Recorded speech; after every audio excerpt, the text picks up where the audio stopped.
Hello दोस्तों, मैं आपका गाइड, आपका दोस्त अनुराग पांडे और आप देख रहे हैं हमारा यूट्यूब चैनल। मध्यकालीन भारत का इतिहास चल रहा था, इसमें हम मुगल साम्राज्य के बारे में पढ़ रहे थे। पिछली वीडियो में हमने जहांगीर के बारे में पढ़ा था और अंत में हमने बताया था कि जहांगीर की जो आत्मकथा है तुरुक जहांगीरी, इसमें इसने बताया है कि कोई भी चित्र, चाहे वह किसी मृतक व्यक्ति या जीवित व्यक्ति के द्वारा बनाया गया हो, लेकिन मैं उसे देखते ही बता सकता हूँ कि यह चित्र किस चित्रकार ने बनाया है। यदि किसी चेहरे पर आंख किसी एक चित्रकार ने और उसकी भौं किसी और चित्रकार ने बनाई है, तो हम ये भी बता सकते हैं देखकर कि आंख किसने और भौं किसने बनाई है। ठीक है। और अंत में हमने बताया था कि जहांगीर के शासनकाल में कुछ यूरोपीय यात्री आए थे, जिनके नाम कुछ थे कि Hawkins, sir Thomas Roe, William Finch और एडवर्ड टेरी जैसे लोग आए हुए थे। आज के वीडियो हम देखेंगे शाहजहां का शासनकाल, जो कि जहांगीर का पुत्र है। ठीक है। नाम इसका बचपन का रहता है खुर्रम। ठीक है। खुसरो के बाद खुर्रम का विद्रोह हुआ था, तो ये वही खुर्रम है। ठीक है। तो इनके बारे में हम आज पढ़ेंगे, शाहजहां के बारे में।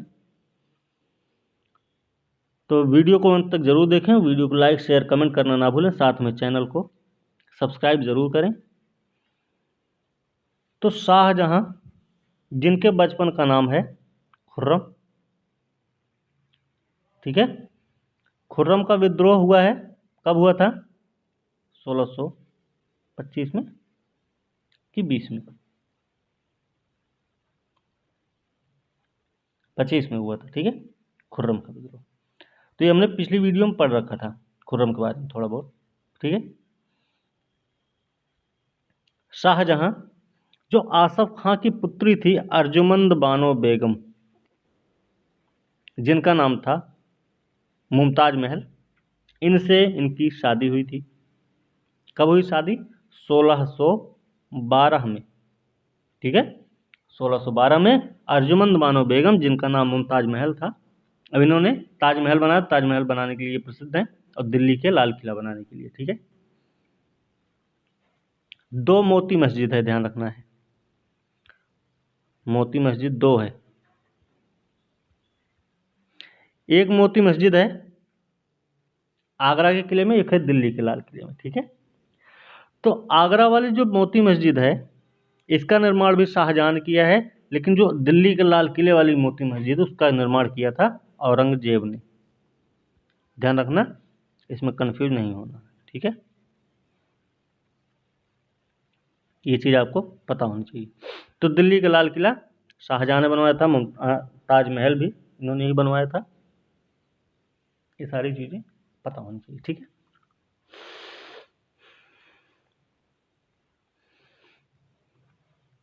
तो ये गद्दी पर बैठते हैं 1627 में, जहांगीर की मृत्यु होती है और इनका टाइम होता है 1627 से 57 तक।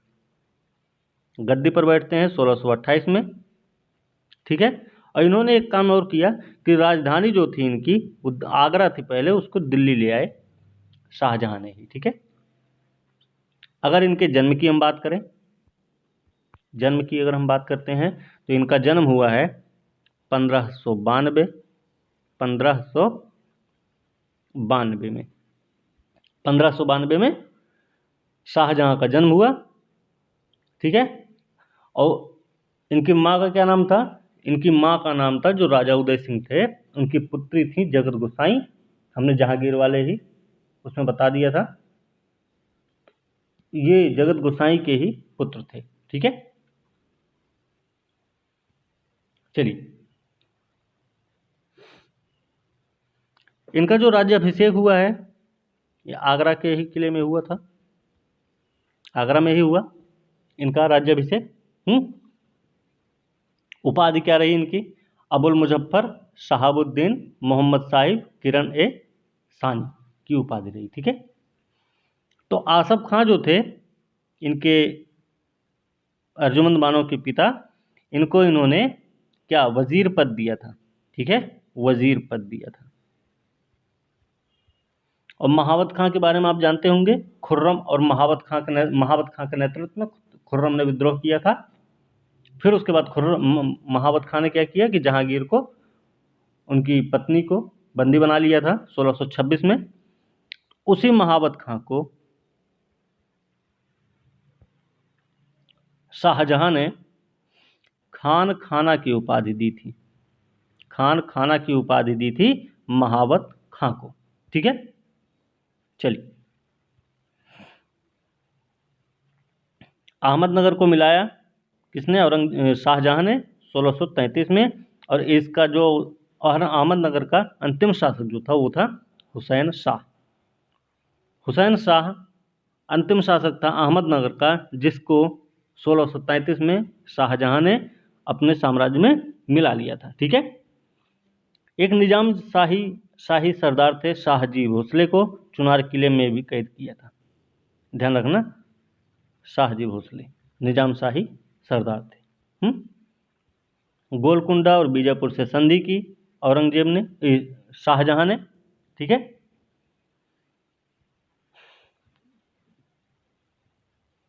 इसके साथ में मुगल शासक और ईरान के शाह जो थे उनके बीच में एक प्रतिष्ठा का विषय बना हुआ था कंधार, जो शाहजहां के शासनकाल में मुगलों के हाथ से निकल गया था। प्रश्न आ चुका है कि मुगल शासक और ईरान के शाह के बीच प्रतिष्ठा का विषय रहा कंधार, किसके शासनकाल में मुगलों के हाथ से निकल गया? तो याद रखना है कि शाहजहां का समय था उस। ठीक है। इसने एक बदख्शां अभियान किया था, बदख्शां का अभियान किया था। इसका उद्देश्य क्या था? बल्ख और बदख्शां को ईरान मुगल साम्राज्य के बीच में बफर राज्य स्थापित करना।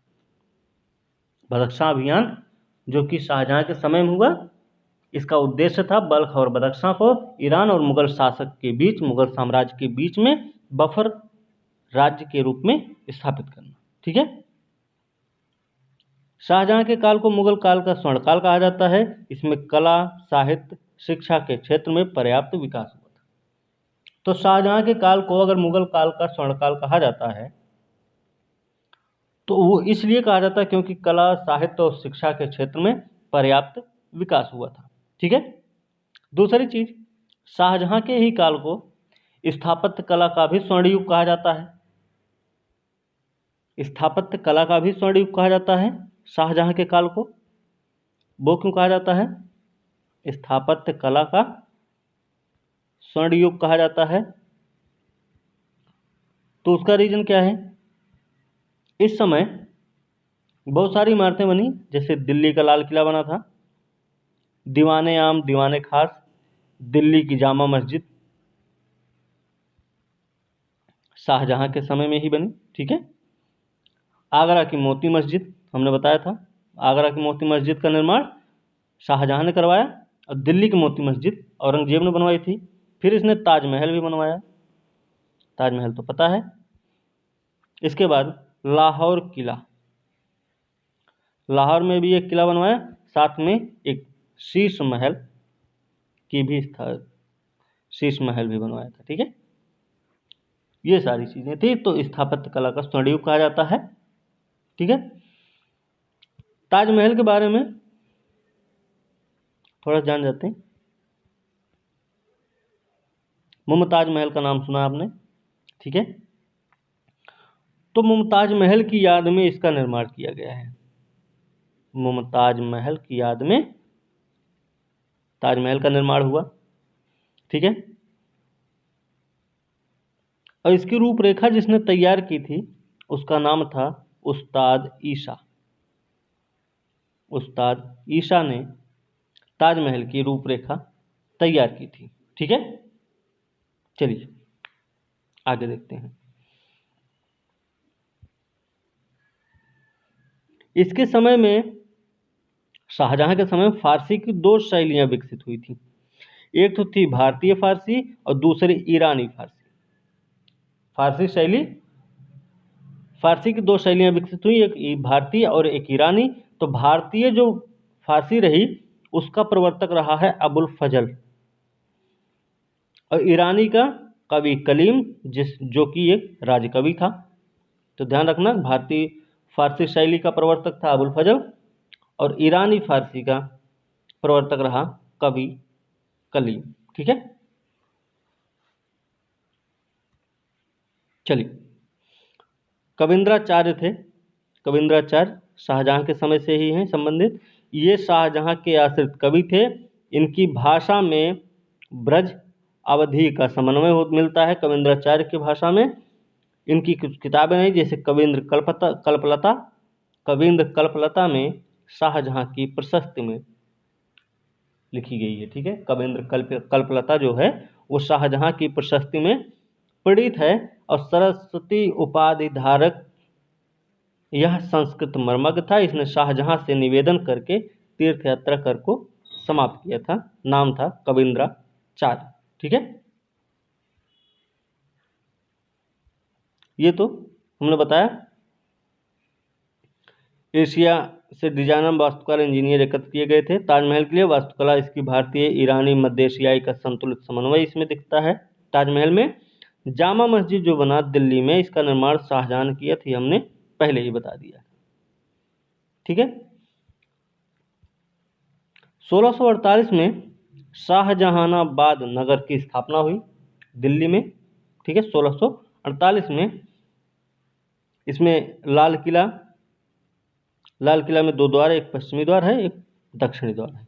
इसमें एक पश्चिमी द्वार लाहौरी दरवाजा के नाम से प्रसिद्ध है, और लाल किला का जो दक्षिणी द्वार है उसको दिल्ली दरवाजा कहा जाता है। ठीक है,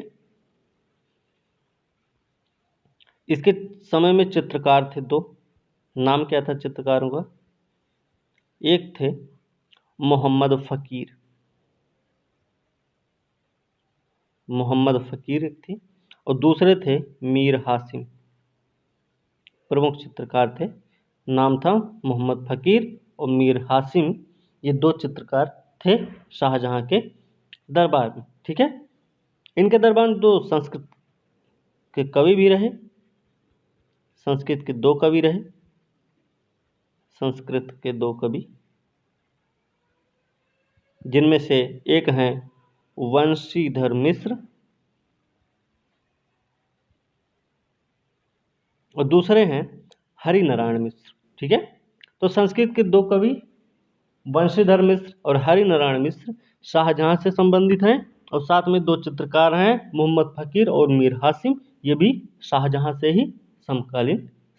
ही समकालीन हैं, ये भी दोनों लोग। ठीक है, उपनिषदों का फारसी अनुवाद हुआ शाहजहां के शासनकाल में। शहजादा दारा शिकोह ने सिर अकबर नाम से किया था। इसमें 52 उपनिषदों का अनुवाद है।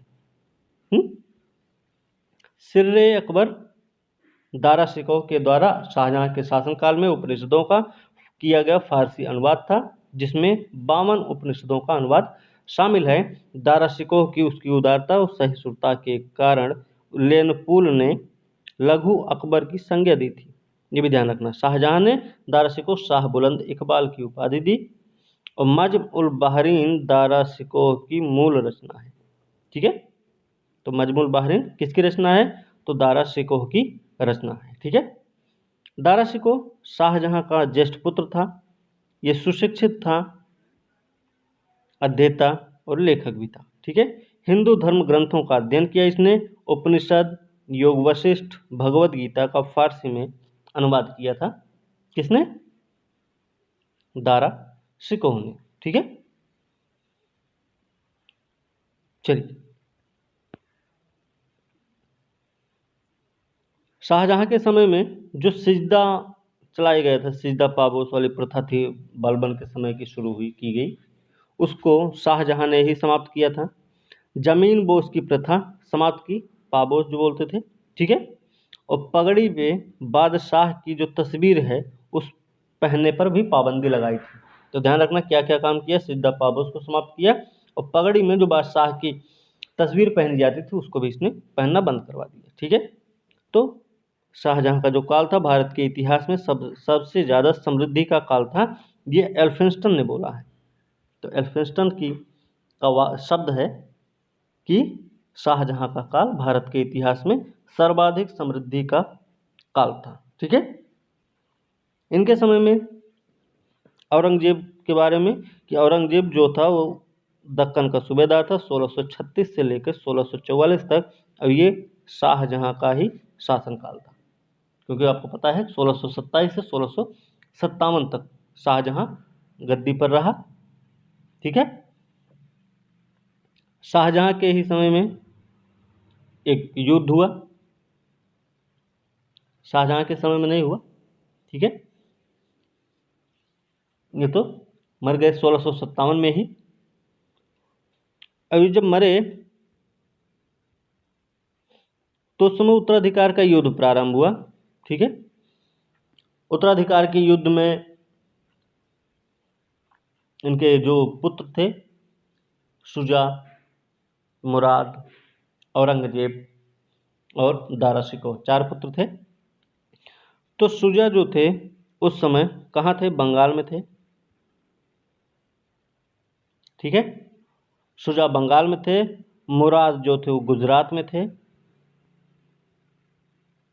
जब इनकी मृत्यु हुई। और औरंगजेब जो था वो कहाँ पर था? औरंगजेब दक्कन में था उस समय जब शाहजहां की मृत्यु हुई थी। ठीक है, तो इसी उत्तराधिकार वाली लड़ाई के क्रम में एक युद्ध होता है, धर्मट का युद्ध। ये प्रश्न आते हैं, धर्मट का युद्ध ये हुआ है 15 अप्रैल को 1658 में। ठीक है, 15 अप्रैल 1658 को धर्मट का युद्ध हुआ। ये किसके किसके बीच हुआ? दारा शिकोह और औरंगजेब के बीच में। तो इसमें दारा की पराजय हुई, दारा इसमें हार गए। ठीक है, दूसरा युद्ध होता है सामूगढ़ का युद्ध। सामूगढ़ का युद्ध हुआ इसमें। सामूगढ़ का युद्ध कब हुआ? ये 15 अप्रैल को हुआ है और ये हुआ है 29 मई 1658 को। सामूगढ़ का युद्ध 29 मई 1658 को हुआ और ये भी दारा शिकोह औरंगजेब के ही बीच में हुआ था। ठीक है, तो इसमें भी दारा की हार हुई है। सामूगढ़ के युद्ध में भी दारा की हार हुई। फिर होता है उत्तराधिकार का अंतिम युद्ध, नाम है देवराई का युद्ध। देवराई का युद्ध हुआ सबसे अंत में। ये हुआ है मार्च 1659 में। अब ये किसके किसके बीच हुआ? दारा और औरंगजेब के ही बीच में हुआ। ठीक है, तो दारा इसमें भी पराजित हुआ, देवराई के भी युद्ध में। ठीक है, दारा शिकोह ने अपना निर्वासित जीवन अलवर में कंकड़बाड़ी किला में बिताया था। ध्यान रखना कि दारा शिकोह इस युद्ध के बाद, देवराई युद्ध के बाद, दारा को निर्वासित जीवन जीने के लिए देश निकाला हुआ। ठीक है, तो ये कहाँ गए? अलवर, राजस्थान में एक किला है कंकड़बाड़ी, कंकड़बाड़ी का किला है। इसमें उन्होंने अपना अंतिम जीवन बिताया और यहीं पे इनकी मृत्यु हुई। ठीक है, अब कंकड़बाड़ी का जो किला है इसका निर्माण भी किसी ने किया होगा, तो नाम है जय सिंह द्वितीय। जय सिंह द्वितीय ने इस किले का निर्माण किया था। ठीक है, उम्मीद है कि वीडियो आपको समझ में आई होगी। ठीक है, तो अगर कोई कमी है तो आप उसको कमेंट बॉक्स में करके बता सकते हैं। कमेंट बॉक्स में कमेंट करके आप बता सकते हैं। वीडियो को लाइक शेयर कमेंट करना ना भूलें, साथ में चैनल को सब्सक्राइब करें। आज की वीडियो बस इतना ही। अगली वीडियो के साथ हम कल मिलेंगे, तब तक के लिए धन्यवाद।